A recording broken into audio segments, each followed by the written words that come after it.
Welcome to the Genius Factory. Enjoy the video.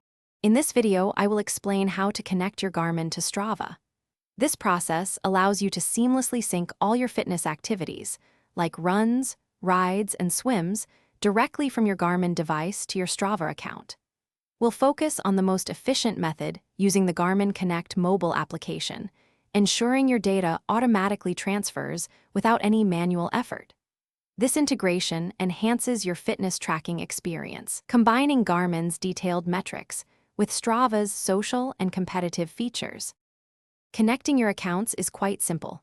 First, open the Garmin Connect app on your smartphone.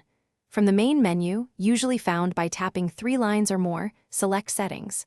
Within the settings, you'll find an option called Connected Apps. Tap on that, then choose Strava from the list. You'll be prompted to log into your Strava account and authorize the connection, allowing Garmin to share your activity data. Once connected, your activities will automatically sync from Garmin Connect to Strava. This includes data like distance, pace, heart rate, and more.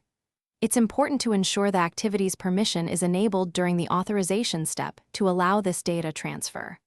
If you ever experience a delay or activities not syncing, a quick fix is to simply disconnect and then reconnect your Strava account within the Garmin Connect app settings. This often resolves most common syncing issues.